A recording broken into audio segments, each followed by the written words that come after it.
Don't touch that. Janelle Morrison's hand pulled back from the hallway table. She was just steadying herself. Dr. Patricia Thornwood descended the stairs, eyes cold. What are you doing up here? Mr. Whitmore asked me to. I don't care what he asked. Thornwood's voice dropped lower. Listen carefully. Real professionals are working with Dylan today. Certified specialists. People with actual degrees. She stepped closer. Too close. You're here to clean toilets, not to interfere. Your kind always thinks you can just insert yourselves where you don't belong. Janelle's fingers tightened around her supply caddy. Use the service stairs, stay in the kitchen, and if I see you near Dylan's wing again, you'll be looking for a new job. Understood? Janelle's jaw tightened. She turned toward the back. But 72 hours later, this woman they humiliated would reach Dylan in ways no credentialed expert could. 4 hours later, Janelle was upstairs, second-floor hallway, far from where Thornwood could see her. She pushed the cleaning cart quietly. The vacuum could wait. Mr. Whitmore had specifically asked her to tidy this wing.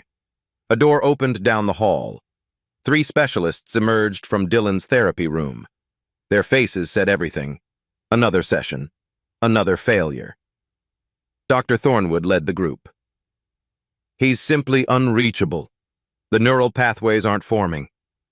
I've said this from the beginning. A younger therapist followed. Maybe if we've tried everything.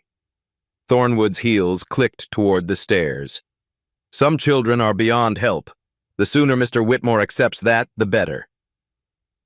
They descended, voices fading. Janelle noticed movement near the floor. Dylan sat against the wall.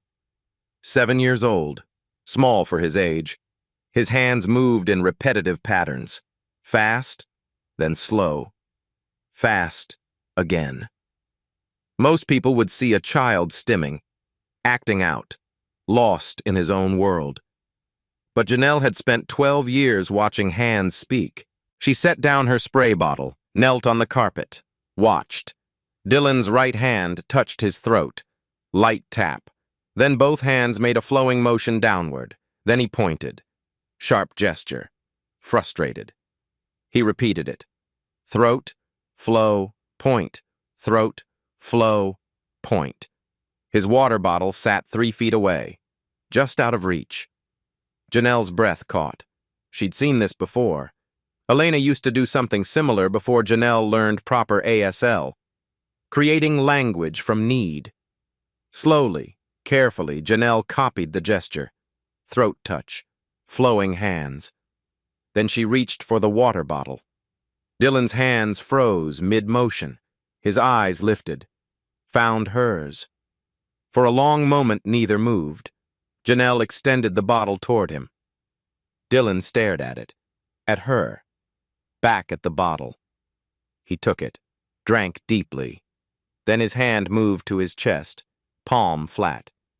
He spread his fingers outward like a flower opening. Janelle knew that gesture. She'd taught it to Elena years ago.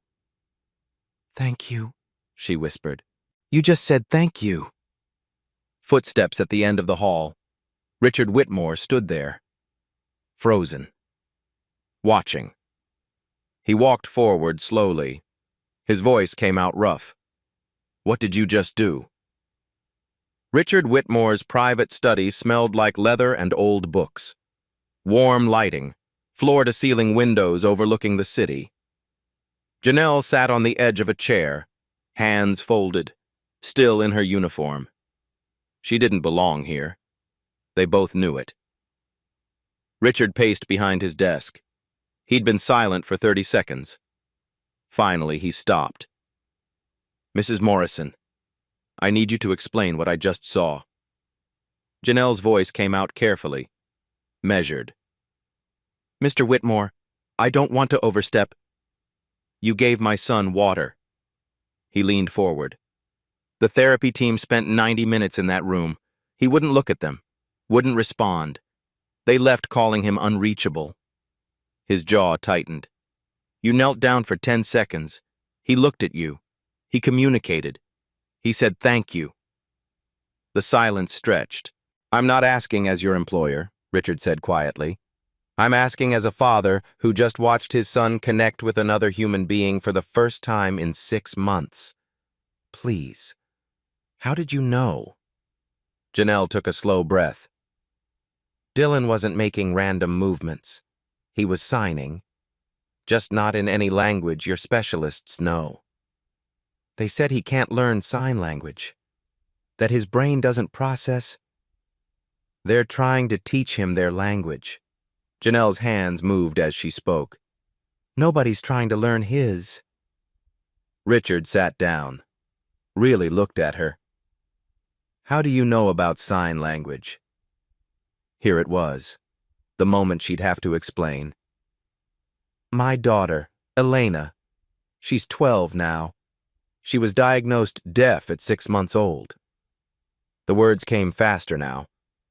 My husband died when she was 1. Life insurance barely covered the funeral.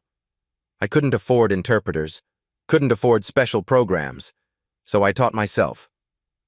You taught yourself? Library books first, then YouTube videos. Free ASL classes at the community center. 12 years of learning from anyone who'd teach me. She met his eyes directly now. I'm not certified, Mr. Whitmore. I don't have degrees on my wall. But I've spent every single day for 12 years communicating with someone the world calls disabled. I learned to see language in places most people miss. Richard's pen tapped against his notepad. A rhythm. Thinking. You said Dylan is using his own language? Linguists call it home sign. When deaf children don't have access to formal sign language, they create their own system. It has rules, grammar, consistency. It's real language, just personalized. She leaned forward slightly. Dylan's therapists are trying to force his brain into their box. Standard ASL, standard methods. But his brain doesn't work standard. So he invented his own way to communicate. And everyone's calling it failure. The leather chair creaked as Richard stood. He walked to the window, looked out at nothing. Can you learn it? His language? I think so, if he'll let me. And then what? Teach us? Teach him actual ASL once you've built that bridge? That's the idea. Richard turned back. Dr. Thornwood has 3 PhDs, 20 years of experience. She's published in every major journal, and she just told me my son is hopeless. He crossed his arms. You clean houses for a living, no degree, no certification, no credentials. Janelle started to stand. Mr. Whitmore, I understand. Sit, please. She lowered back down. Here's what I know about credentials, Richard said. My company's best software engineer never finished high school. My head of security learned everything from military field experience. My most profitable investment came from a 19-year-old college dropout. He walked back to his desk. Degrees tell me you showed up to class. Results tell me you can do the work. The pen tapped again. I'm not asking you to replace Dylan's therapy team. I'm asking if you'd spend time with him. Document what you see. Build this bridge you're talking about. Janelle's throat tightened. If Dr. Thornwood finds out... Let me worry about Dr. Thornwood. His voice was firm, final. You'll have full access. His therapy records, his medical files, his daily schedule. Everything. He opened a drawer, pulled out a leather journal, set it on the desk between them. My wife kept this. Observations about Dylan before she passed. Maybe it'll help. Janelle stared at the journal, the weight of what he was offering. Mr. Whitmore, what if I fail? Then we're exactly where we are now. But if you succeed... He pushed the journal toward her. My son gets his voice back. To understand why Janelle said yes, you need to know about a Thursday afternoon 11 years ago. Howard University, linguistics lab. Afternoon light through tall windows. Janelle Morrison was 27, bright, hungry, presenting her research on nonverbal communication patterns in isolated communities. Her advisor leaned back in his chair. "This is PhD-level thinking, Janelle. You could make a real contribution to this field." She smiled, saw her future. Professor Morrison. Research. Making a difference. Then her phone rang. Hospital. Her husband Marcus had collapsed at work. Cerebral hemorrhage. They were doing everything they could. He died 3 hours later. The funeral was on a Tuesday. The eviction notice came 2 weeks after that. Life insurance barely covered the burial plot. Elena was 14 months old. 1 month later, Janelle packed her thesis notes into a storage unit she couldn't afford to keep. Sold her textbooks. Dropped out. The first house she cleaned belonged to a lawyer. He didn't look at her when he handed over the key. Nobody looked at her anymore. She wasn't Janelle Morrison, linguistics scholar, anymore. She was the help, the dropout, the single mother who couldn't make it work. Her intelligence didn't disappear, but everyone's ability to see it did. That was 11 years ago. Now, in her small apartment, Elena sat at the kitchen table doing homework. "Mom?" Elena's hands moved in ASL. She'd been signing since she was 2. "You're really going to work with Mr. Whitmore's son?" Janelle signed back. "I'm going to try." "With the language stuff? Like what you studied?" "Yes, like that." Elena's face lit up. 12 years old, beautiful, smart. Everything Janelle had fought for. "You never talk about college. Do you miss it?" The question hit harder than expected. Janelle set down her coffee mug, signed slowly. "Every single day." Elena came over, hugged her mother tight. "You're going to be amazing. You know that, right?" Janelle held her daughter, breathed in the moment. Some people get second chances. Most don't. Janelle Morrison was going to fight for hers. This wasn't just about Dylan anymore. It was about proving to Elena, and to herself, that who she was didn't end when circumstances forced her to become someone smaller. Tomorrow, she'd show them what they'd been too blind to see. Day 1, Monday morning. Dylan's playroom. Janelle sat on the floor, notebook open, pen ready, 10 feet away from Dylan. Dr. Thornwood stood by the door, arms crossed, watching. "We'll observe your methodology," Thornwood said. The word methodology dripped with skepticism. Janelle didn't respond, just watched Dylan. He was building with blocks, red ones, blue ones, stacking them carefully. His breathing changed when the tower got tall, faster, shallow. The tower fell. Dylan's hands shot up. Both palms are rising sharply, then dropping.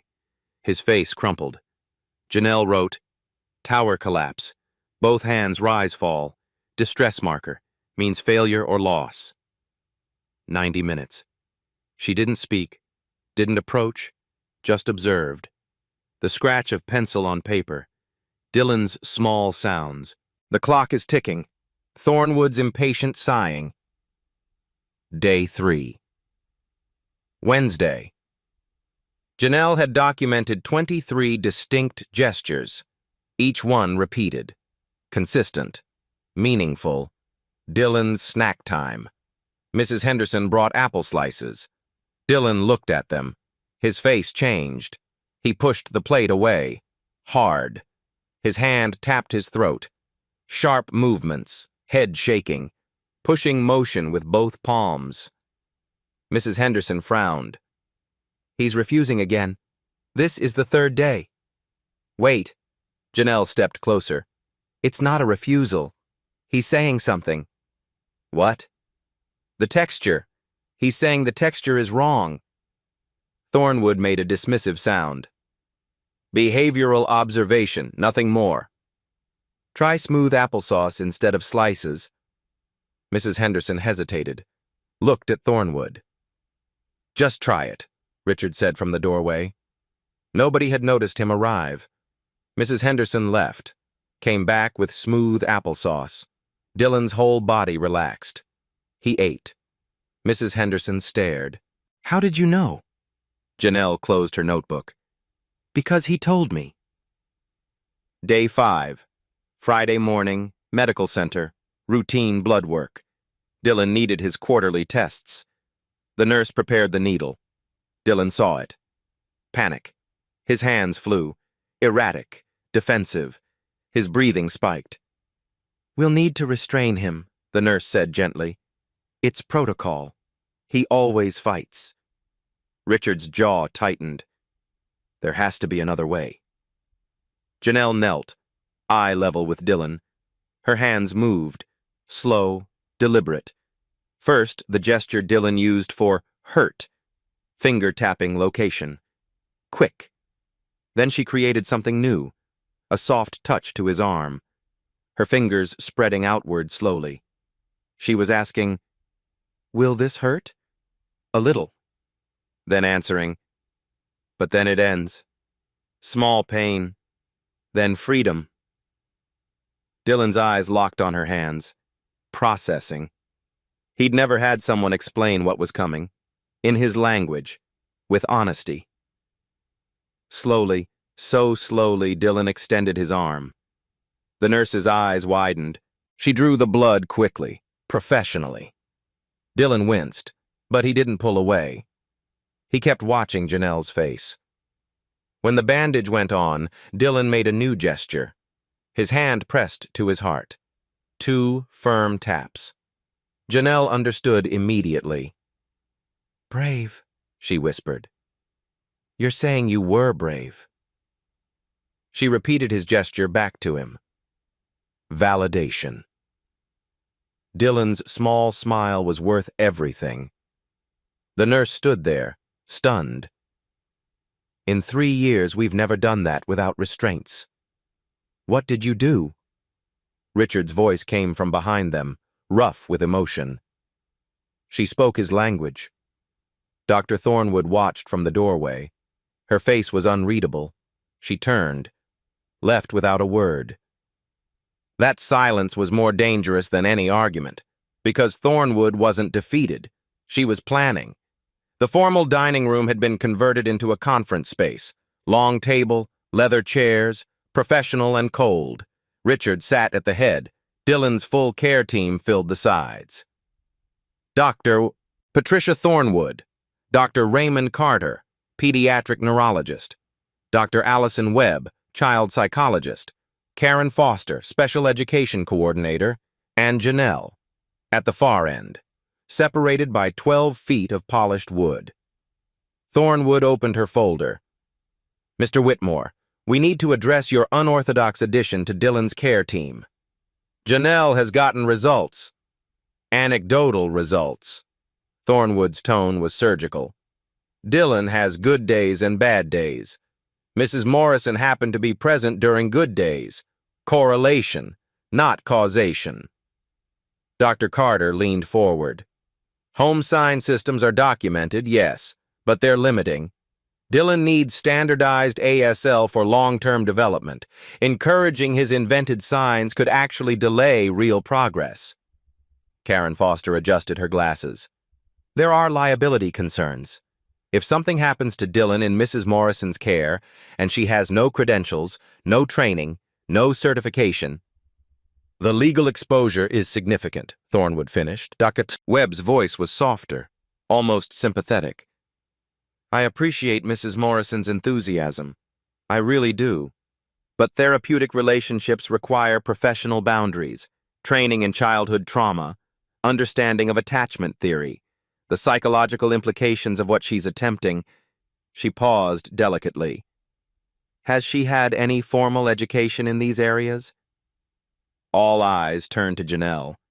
She'd been shrinking in her chair, feeling smaller with each word, but something shifted.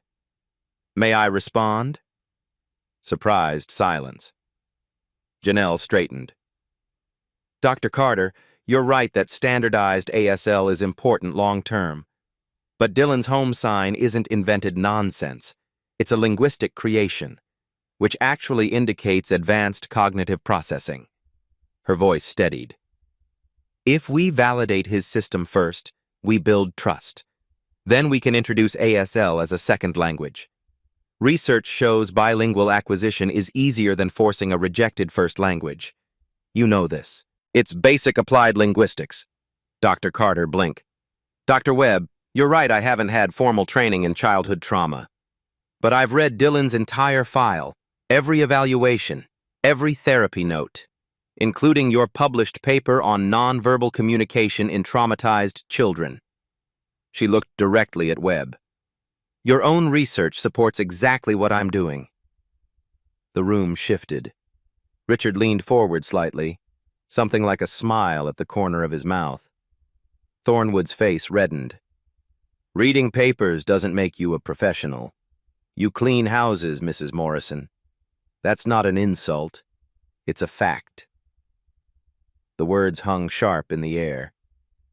We spent years earning our credentials. Degrees, certifications, clinical hours. You can't simply walk in with your bucket and mop and... Dr. Thornwood? Richard's voice cut clean. I'm going to stop you there. The steel underneath his calm was unmistakable. I respect credentials. I've paid for the best. But I also built a Fortune 500 company by recognizing talent wherever it appears. Janelle is producing results. If you can match those results with your methods, please, do it. He stood. But until then, she stays on the team. Thornwood's hands shook slightly. Then I resign. She gathered her materials, stood. You can't have it both ways, Mr. Whitmore. Professional standards exist for a reason. When this experiment fails, and it will, don't say you weren't warned. She walked out, heels clicking, door closing with finality. The remaining team members looked uncomfortable, but none followed. Dr. Webb spoke first. I'll stay, but we need documentation. Everything Janelle does, documented. Richard nodded. Agreed. The meeting ended quietly, but the real battle had just begun. 3 weeks later, Dylan Whitmore was a different child. Morning routine, kitchen, 7:30. Dylan's hands moved with purpose. He pointed to his chest, then made the gesture for blue, then pointed to his shirt drawer. Mrs. Henderson understood immediately. You want the blue shirt? Dylan nodded, smiled. It was the first time he'd chosen his own clothing. Janelle watched from the doorway, her documentation book filled with progress notes. Dylan's gesture vocabulary now numbered 127 signs, his own system, plus 43 standard ASL signs she'd taught him. He was becoming bilingual. Breakfast. Dylan made the sign for hungry, then pointed to the pantry, specific cabinet.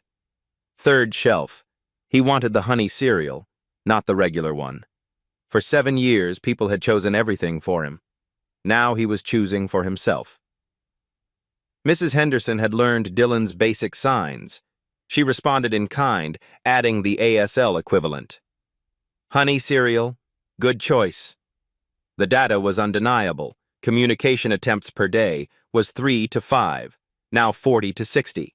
Behavioral episodes, down 70%. Eye contact increased from 5% of interactions to 60%. Dylan wasn't just communicating. He was connecting. Saturday morning, public park, first outdoor excursion in 8 months. Dylan wanted the swings. They were occupied. Old Dylan would have melted down or withdrawn completely. New Dylan stood watching, waiting, then made his sign to Janelle. Wait. Then another. Turn. You want to wait for your turn? He nodded. 5 minutes later, a child climbed off the swing, approached Dylan. The child said something. Dylan didn't understand the words, but he watched the child's gesture. pointing at the swing, questioning face. Dylan responded with his own signs, his turn gesture, then held up 5 fingers, 5 more pushes, then you can have it. The other child didn't understand the specific signs, but understood the meaning. The child nodded, stepped back. Dylan's first successful social negotiation. Janelle sat on the bench, tears streaming down her face. This simple, ordinary childhood interaction. This was what $500,000 in therapy couldn't buy. Connection, agency, the ability to exist in the world as himself. That afternoon, Karen Foster arrived at the estate. She found Richard in his study. Janelle was there, showing him Dylan's progress charts. "Mr. Whitmore, I have news." Karen set down her folder. "Good news and complicated news." Richard looked up. "Tell me." The school district reviewed Dylan's progress. They're willing to mainstream him into their deaf education program, starting next semester. "That's wonderful." "Yes, but..." Karen's expression shifted. "They require all students to use standardized ASL exclusively. Dylan's home sign system won't be accommodated in the classroom." The room went quiet. "And Janelle can't accompany him. District policy. Educational aides must be certified teachers or licensed therapists." Richard's jaw tightened. "So Dylan's ready for school, but the school isn't ready for Dylan." "That's one way to put it." Janelle stared at her documentation. Months of work. Breakthrough after breakthrough. And now the system was going to undo it all. Success had created a new problem. Dylan was ready for the world. But the world still wanted him to fit into their boxes. The question wasn't whether Dylan could learn. It was whether anyone would let him learn his way. Whitmore Technologies headquarters, 42nd floor, corner office with a view of the entire city. Richard had called Janelle in for a meeting. 6 o'clock, after her shift. She still wore her uniform, felt out of place among the glass and steel. "I've been making calls," Richard gestured to a chair. "Dr. Elena Rodriguez, Georgetown University, Department Head of Linguistics." He handed Janelle a tablet. On screen, an email, long, detailed. Janelle's hands trembled as she read. "This is the most comprehensive documentation of spontaneous home sign development I've seen in 20 years. The linguistic analysis is graduate-level work. The methodological rigor is exceptional. Who is this researcher?" Janelle looked up. "She thinks I'm a researcher?" "Dr. Rodriguez wants to meet you." Richard leaned back. "She's offering academic sponsorship. You'd complete your degree in special education linguistics. Your work with Dylan would count as practicum credit." "Mr. Whitmore, I can't afford..." "Full scholarship. Already arranged through the Whitmore Foundation." The words didn't make sense. Janelle shook her head. "I don't understand. Why would you..." "It's not charity." Richard's voice was firm. "We fund promising research. This qualifies." "But I'd have to stop working with Dylan. I can't leave him in the middle of..." "Hybrid program. You continue with Dylan during the day. Classes are evening and online. It'll take 3 years instead of 2. But you'll have your degree, and more importantly, you'll have credentials to follow Dylan into the school system." Janelle set down the tablet. Her throat is tight. "Mr. Whitmore, why are you doing this?" Richard was quiet for a long moment. He walked to the window, looked out at the city lights. "My wife. Before she died, she made me promise something." His voice roughened. "She said, 'Don't let Dylan's disability be the only thing people see. Make sure the world sees the brilliant, creative kid he is.'" He turned back. "I've been so focused on fixing Dylan that I almost missed the parallel. I was looking at you and seeing the Maid, not seeing the person who was saving my son. This isn't charity, Janelle. It's me keeping my promise to my wife. Make sure people see what's actually there." The silence stretched, heavy with meaning. I'll need to talk to my daughter. Janelle's voice cracked. This means less time at home, more pressure on her. Elena's school tuition, also covered, same foundation. Richard's expression softened. Smart kids deserve opportunities too. Janelle couldn't speak. Tears streamed freely now. Richard extended his hand. Partners? She stood, shook his hand, firmly. Not employer and employee. Equals. Richard opened his desk drawer, pulled out his late wife's journal, the one he'd given Janelle to study. Keep it. You've been continuing her work. She'd want you to have it. Janelle held the leather journal, the weight of trust, of belief, of someone finally seeing her. Thank you, she whispered. Thank you, Richard said back, for seeing my son. 6 weeks into Janelle's work with Dylan, his 8th birthday approached. The estate kitchen. Evening. Janelle was finishing up, wiping down counters. Richard entered. Unusual. He rarely came to the kitchen. Janelle, I need advice. He looked uncertain, vulnerable. The billionaire CEO lost. Dylan's birthday is Saturday, first one since his mother passed. I don't know what to do. Last year he couldn't tell us what he wanted. This year he can, but I'm afraid to ask. Afraid I'll get it wrong. Janelle set down her cloth. Have you asked him? How? Come on, I'll show you. Dylan's bedroom. Soft lamplight. The room was neat but impersonal, decorated by professionals who didn't know him. Dylan sat on his bed, reading a picture book. He looked up when they entered, surprised to see his father at this hour. Janelle moved slowly, deliberately. She demonstrated the signs. ASL. Clear and simple. What? Want. Birthday. Celebrate. Richard watched. Awkward at first. His hands moved stiffly. But he tried. Copied her movements. What? Want. Birthday? Dylan's eyes widened. His father was using his language, actually trying to speak to him. For a long moment, Dylan just stared. Then his hands moved. He pointed to a poster on his wall. An aquarium, bright fish, blue water. Then he made the sign for swim, his gesture for water, flowing hands. He pointed to himself, then to Richard. Janelle's voice was soft. He wants to go to the aquarium. With you. Richard's face crumpled. That's it? Just the aquarium? With you, Janelle emphasized. That's the important part. Richard sat on Dylan's bed. His hands were shaking slightly.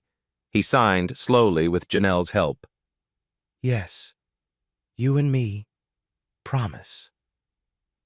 Dylan's smile was enormous. Pure joy. He launched forward, hugged his father tight. Richard held his son, tears streaming silently down his face. 7 years. 7 years of distance, of barriers, of not knowing how to reach across the silence. And it took 4 signs to bridge it. This is what was actually at stake. Not Dylan's ability to communicate with therapists or teachers or the world. His ability to communicate with his father, to be seen by the one person who mattered most. Janelle quietly backed toward the door, giving them privacy. In the hallway, she paused, wiped her own eyes. Next morning, Richard found Janelle in Dylan's playroom. Thank you, his voice was rough, for teaching me how to talk to my son. I've been paying people to do that for 3 years. You're the first person who actually did it. Janelle smiled. Mr. Whitmore, you learned in 10 minutes what took specialists months. You know why? Why? Because you actually wanted to hear him. That's the only credential that really mattered. The school district required a formal evaluation. 3-person panel, 90 minutes, 1 decision.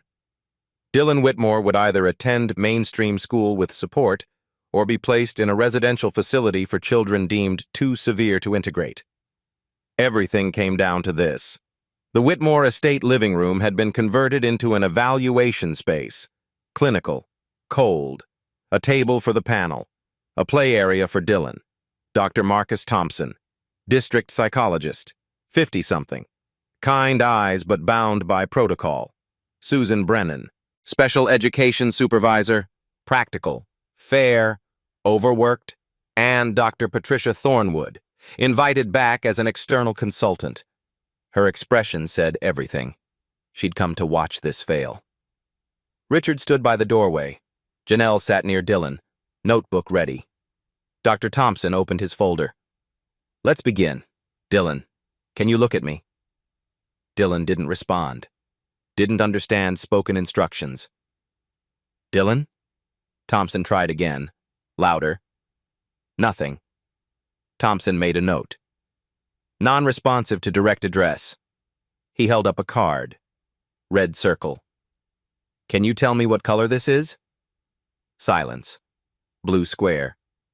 "How about this one?" Dylan's anxiety was rising. His breathing changed. Hands starting to fidget. "Let's try basic ASL." Thompson signed slowly. Standard signs.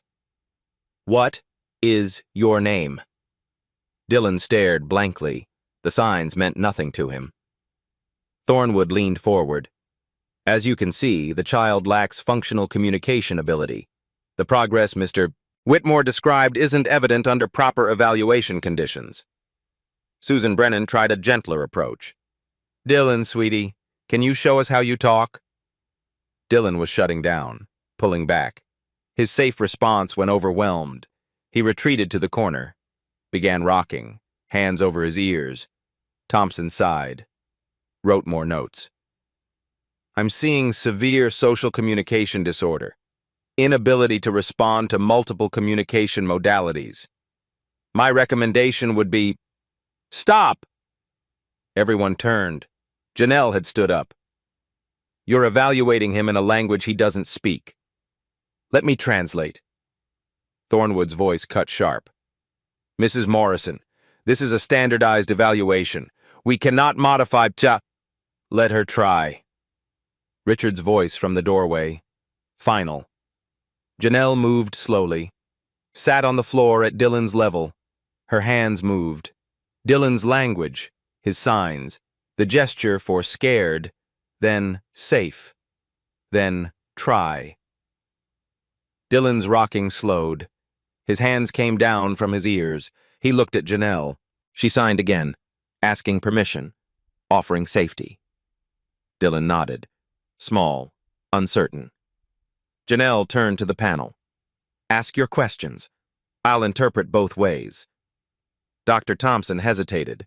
Then, "Can he identify colors?" Janelle's hands moved. Dylan's system. Clear, simple. Dylan immediately pointed to colored objects around the room, made his color signs for each one. Red, blue, yellow, green. Thompson's eyebrows raised. "Can he express emotions?" Janelle interpreted. Dylan demonstrated. Hand on heart, spreading outward. Happy. Hand down his face, sad. Clenched fists forward, angry. Hands trembling, scared. Brennan leaned forward, interested now.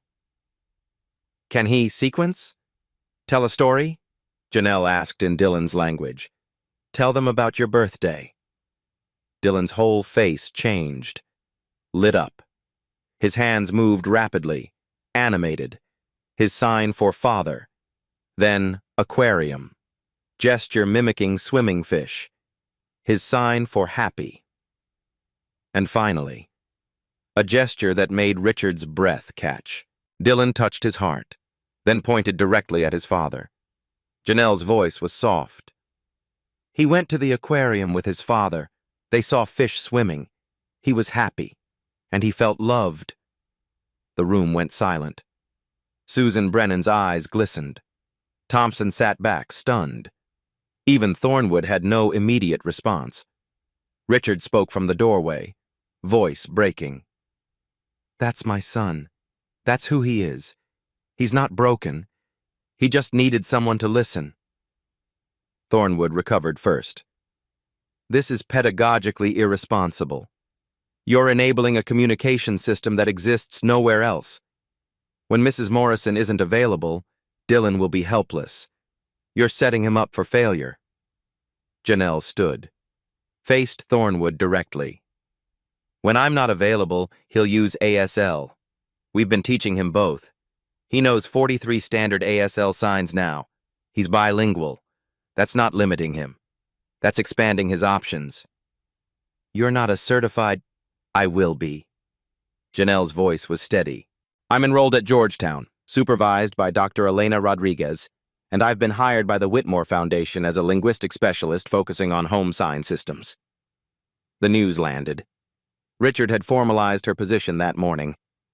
Thornwood's face reddened, but she said nothing. Dr. Thompson cleared his throat. Mrs. Morrison, what you've documented is remarkable, truly. But here's my concern. Can Dylan function in a classroom without you? Give him a trial week. Mainstream deaf education. I'll train one aide in Dylan's basic language system, just the essentials. Let's see if he can adapt. And if he can't? Then we revisit. But he deserves the chance to try. Thompson looked at Brennan. Some silent communication. They stepped into the adjacent room. Deliberated. 5 minutes. The longest 5 minutes of Janelle's life. The clock ticked. Dylan played quietly, unaware of what hung in balance. Richard's hand rested on Janelle's shoulder. Thornwood gathered her materials. Expression unreadable. The panel returned. Thompson spoke. Trial approval, 1 semester. Mainstream deaf education classroom with trained support aide. Monthly evaluations. If Dylan shows continued progress, we make it permanent. He paused. Mrs. Morrison, the district has 17 other children with complex communication needs. Would you be willing to work with them as a paid consultant? Janelle's throat closed. Yes, I'd be honored. Thornwood stood abruptly. I hope you understand the precedent you're setting. Thompson met her gaze. I do. We're setting a precedent that we listen to what works, regardless of where it comes from. Thornwood's jaw tightened. She walked to the door, stopped. When this fails, don't say I didn't warn you. The door closed behind her. Final. Dylan had been watching. He walked over to Janelle, made the sign they'd created together, hand to chest, spreading outward. Thank you. Then something new. Dylan's hands formed a circle, held it over his heart. Janelle's eyes filled. What's that? Dylan signed in his system. Clear, deliberate. Friend. The panel watched. Susan Brennan wiped her eyes openly. Dr. Thompson smiled. Mrs. Morrison, I think you just proved our point. Richard stepped forward, put his hand on Dylan's shoulder. My son has a voice now, because someone finally listened. Janelle knelt, hugged Dylan. 7 years of silence. Broken. Not by expensive specialists, not by credentials or degrees, by someone who cared enough to learn his language instead of forcing him to learn theirs. 6 months later. Georgetown University Auditorium. 300 people filled the seats. Speech pathologists, educators, linguists, disability advocates, journalists, academic conference. Bridging Communication, Innovations in Developmental Linguistics. The stage was simple. A podium, 3 chairs, a screen for presentations. Dr. Elena Rodriguez stepped to the microphone. Today we're presenting research that challenges everything we thought we knew about language acquisition in nonverbal children. She paused. Our presenter didn't have a degree when this work began. She had something more valuable, the humility to learn from a 7-year-old boy. Applause. Please welcome Janelle Morrison. Janelle walked onto the stage. Professional clothes, confident stride, her documentation materials under her arm. 6 months ago, she'd been told to use the back stairs. Today, she was presenting research submitted to the Journal of Child Language. She reached the podium, looked out at the audience. 18 months ago, a doctor told me I was a distraction to real professionals. Told me to stay in my place, use the service entrance, know my role. The room went quiet. Today I'm here because I forgot to stay in my place. Scattered laughter. Knowing. I want to start with a question. How many of you have ever been underestimated? Hands rose throughout the auditorium. Dozens. Then more. Keep your hands up if someone told you that you didn't belong somewhere because of your background, your degree, the way you look. More than half the room. Now put your hands down if you let that stop you. Most hands lowered, a few remained up. Nervous laughter. This is a story about not letting that stop you. More importantly, it's about what we miss when we decide someone doesn't have value before we bother to listen. The presentation began. Slides appeared on screen. Dylan's gesture dictionary. 200 documented signs. Video footage, split screen. Dylan at 7, non-communicative. Dylan at 8, bilingual. When we validated Dylan's spontaneous language system before introducing standardized ASL, his acquisition rate tripled. Why? Janelle clicked to the next slide. Because we signaled, your way of understanding the world is valid. Now let me show you additional tools. She looked out at the audience. This isn't revolutionary, it's respect. Video played. Dylan in his mainstream classroom, signing with other deaf students, standard ASL, fluent, natural, then recess. Dylan teaching his home signs to hearing classmates. They laughed together, played together. Dylan was thriving. The video ended. Dylan now functions in 2 languages, his intuitive home sign system and American Sign Language. He code switches depending on context, the same way any bilingual person does. Another slide. Statistics. Based on this success, the Whitmore Foundation funded a pilot program, First Language Validation Protocol. In 6 months, we've worked with 23 children previously labeled unreachable. 19 are now communicating effectively. 4 are in mainstream classrooms. The numbers were undeniable. Janelle stepped back. Richard Whitmore will share the parental perspective. Richard took the podium, composed, but emotion underneath. I'm a businessman. I believe in return on investment. I spent $500,000 on specialists, therapies, equipment, state-of-the-art interventions. He paused.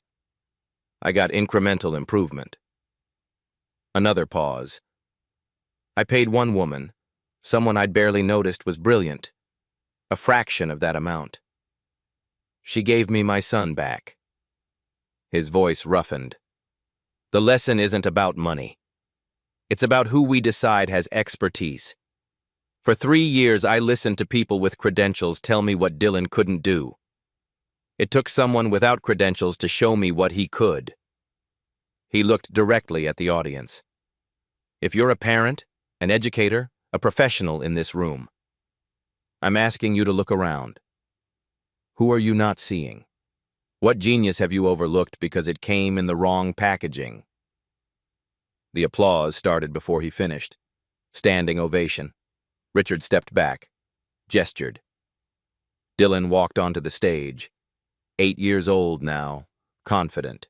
He wore a small microphone. An interpreter stood ready. Dr. Rodriguez knelt to his level. Dylan, would you like to share? Dylan nodded. His hands moved. Both systems simultaneously. His home signs flowing into ASL. The interpreter spoke his words. I was locked inside. Janelle found the key, not because she was smartest, because she looked. The simplicity of it, the truth. The entire auditorium rose. Applause thundered. Janelle stood there, tears streaming. This was real. This was happening. The conference ended. The media swarmed. Local news. Housekeeper turned linguist revolutionizes deaf education. Washington Post feature. When credentials don't equal competence. NPR interview. Janelle discusses broader implications for marginalized communities. Richard's LinkedIn post went viral. Photo of Janelle and Dylan. Caption. This is what hiring for talent, not pedigree, looks like. 2 million views in 48 hours, 1 week later. Georgetown Linguistics Department. Dr. Rodriguez's office. Janelle, sit down. Rodriguez slid a folder across the desk. You've been accepted into our PhD program, full scholarship.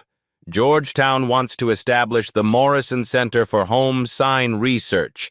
You'd be the founding director after graduation.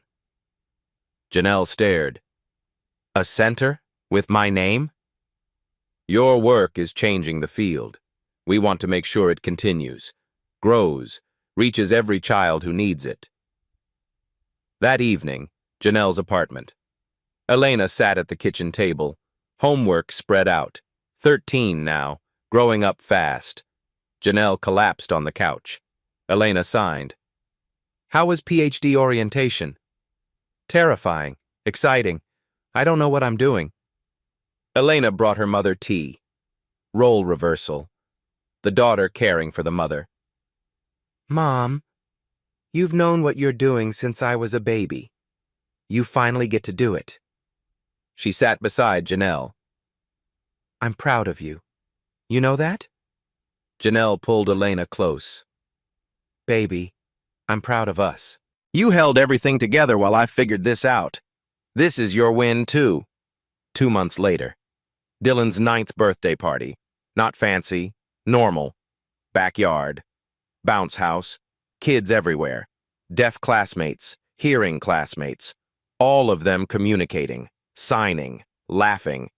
Dylan ran past. Pure joy. Completely integrated. Janelle arrived. Miss Morrison, educational consultant. Now. But still close to the family. Dylan saw her. Ran over. His hands moved. Clear. Emotional. Thank you for my voice. Janelle signed back. You always had a voice. I just helped other people hear it. Richard approached, holding an envelope. Open it. Inside, a certificate. Official. Embossed. The Sarah Whitmore Morrison Center for Communication Innovation. Dedication of the new linguistics building wing, named for his late wife, and for Janelle. Together. My wife started this by seeing Dylan, Richard said quietly. You finished it by seeing yourself. This honors both of you. Janelle couldn't speak, just held the certificate, full circle. Later that day, Janelle stood in the Whitmore estate foyer, the same marble floor, the same grand staircase, but she wasn't holding cleaning supplies anymore. She stood in the center of the room, not off to the side, not using the back stairs, equal, visible, valued. The woman who'd been told to stay invisible had become impossible to ignore. Janelle Morrison's story isn't just about one woman and one child. It's about a question we should all be asking. How many geniuses are we ignoring because they're wearing the wrong uniform? 2 years later. The Morrison Protocol spread across 47 school districts. Training materials, video modules, step-by-step guides for validating home sign before introducing standardized language. Success rate, 73% of previously unreachable children now communicating. The Whitmore Foundation. Second Chance Scholarship Program grew. 100 adult learners returning to finish interrupted degrees. Single parents, people from service industries. Requirement, demonstrated talent, regardless of credentials. 623 people enrolled. Studying. Building the future they'd been forced to defer. Policy changed, too. 8 states passed legislation. Educational aides no longer required 4-year degrees if they demonstrated specialized competency. The Morrison exception. 1,200 people employed in special education who previously couldn't access the field. Dylan turned 10, fully mainstreamed, thriving. He taught sign language to hearing students now, both ASL and his home sign system. The teacher asked him to lead a weekly session. His dream? To become a teacher himself. Janelle's career transformed. PhD in progress. Defense scheduled for next spring. 3 published papers, co-authored with Dr. Rodriguez. Her TED Talk hit 4 million views. The language nobody learned. She consulted for school districts nationwide, still worked with Dylan weekly, not as an employee, as a friend. But here's what the highlight reel doesn't show: the cost. Janelle worked 2 jobs while doing graduate school. Elena learned to cook dinner at 13. There were nights Janelle fell asleep at her desk. Mornings, she questioned if she could keep going. Miracles don't happen without sacrifice, but she'd tell you, worth it. Every single exhausting day, worth it. 5 years after that first conference, another academic gathering. Dr. Patricia Thornwood approached Janelle at the coffee break. "Mrs. Morrison, may I speak with you?" Janelle turned, surprised. Thornwood's expression was different, softer. "I owe you an apology. I was wrong about your methods, and more importantly, about you." Silence stretched between them. "I spent my career believing credentials were everything, that the system existed for good reason. You showed me I was protecting the system instead of helping children." Janelle nodded slowly. "I appreciate that, but I also learned from you. Credentials do matter, just not as much as curiosity. I have both now." They shook hands. Not quite friends, but mutual respect. Growth looks different for everyone. So here's the question for you. Right now, watching this, who is Janelle in your life? Is it the janitor who notices when systems fail before the engineers do? The receptionist who understands customer psychology better than the marketing team? The assistant who's been quietly solving problems above their pay grade? Or maybe it's you. Maybe you're the one being overlooked, dismissed because someone decided your resume matters more than your results. Here's what you can do. 3 things, starting today. 1. Notice the invisible people, the ones society trained you not to see. Learn their names. Ask about their lives. You might be surprised who they really are. 2. Question credentials. Not to dismiss education. Education matters. But ask, does this person produce results? If yes, figure out how to make room for them. 3. Tell someone's story. If you know a Janelle, someone brilliant who's been overlooked, advocate for them. Use your platform, whatever size it is. One person speaking up can change a life. The Morrison Center for Communication Innovation opened on a Tuesday. Janelle cut the ribbon. Dylan beside her, signing to the crowd. Elena filming on her phone, proud. Richard applauding. The camera panned across the diverse gathering, former students, second-chance scholars, families of children helped by the Morrison Protocol, educators implementing new approaches, people who'd been told they didn't matter, proving everyone wrong. Janelle spoke at the opening. "My mother used to say, smart is something you are, educated is something you become. Today, I'm both, but I was always smart." She paused. Let the words land. The world just needed to catch up. Another pause. Don't wait for the world to catch up to you, and don't make anyone else wait either. The applause was deafening, but the real impact? The quiet moments after, people approaching strangers, starting conversations, seeing each other differently, one interaction at a time, building a world where talent matters more than pedigree, where intelligence is recognized regardless of packaging, where no one has to use the back stairs. Share this if you've ever been underestimated. Comment, who is your Janelle? Subscribe to Blacktail's Stories for more stories that challenge what you think you know, because someone's brilliance is counting on you to see it.